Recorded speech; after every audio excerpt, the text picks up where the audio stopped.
about all of the things that need to be done in order to achieve this net zero society that we want to achieve definitely by 2050 and hopefully before 2050, all of them require steel. Welcome to The Switch, I'm Elena Casas. The Tata Steel plant in South Wales is Britain's biggest single carbon emitter. Last year it produced about 3 million tonnes of steel and generated roughly 2 tonnes of carbon dioxide for every tonne of steel. Above us, what you can see is we have about 2,500 tonnes of coke and iron ore above us. We blast in air, which is enriched with oxygen, and we've heated it, and that creates a reaction within the blast furnace which enables the coal to chemically react with the iron ore to form iron, and then blast furnace gas and the slag. The slag is running this way, directly underneath us here, to be processed, and then you can see the liquid iron, the hot metal, is running through this runner over to the building over there, where it gets transferred into what we call a torpedo.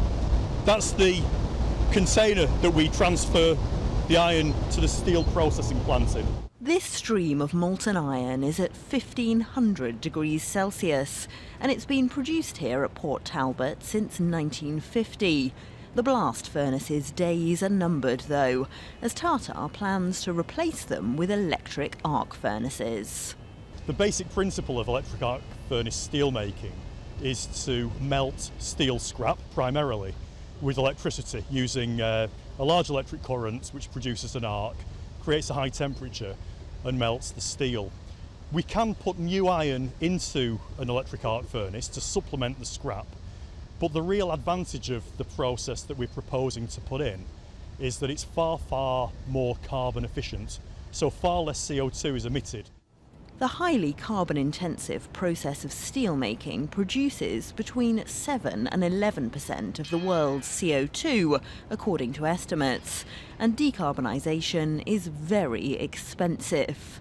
Tata says the electric furnace here will cost $1.54 billion, of which the British government has promised $615 million. Tata, though, says the investment is necessary for the business because clients are demanding it. Increasing the competition between steelmakers will be characterised by which steelmaker can achieve low CO2 steel before the rest. We are really excited because we're really in the vanguard of that now. We've got a proposal, it's a funded proposal, and if we can actually get this in place by the end of this decade, let's say, a huge number of our customers will be delighted. They want to do business with a company that can provide them with low CO2 steel. Not only that, it's becoming increasingly costly from a compliance perspective because of the emissions trading scheme to actually emit large tonnages of CO2. Without that investment, Tata warned the British steel industry might not have a future at all. The lion's share of global steel is produced in China, but Western countries are keen to safeguard their own industries, not only for national security reasons, but because the transition to green energy will require huge amounts of steel. If we think about all of the things that need to be done in order to achieve this net zero society that we want to achieve definitely by 2050 and hopefully before 2050, all of them require steel. A very obvious example of that is electricity generation with renewables. So if we think about wind power, the monopole, the pole which holds up the turbine blades, the gearboxes, the foundations, they're all made of steel.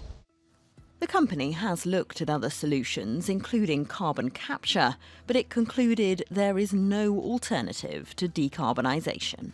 Society expects it.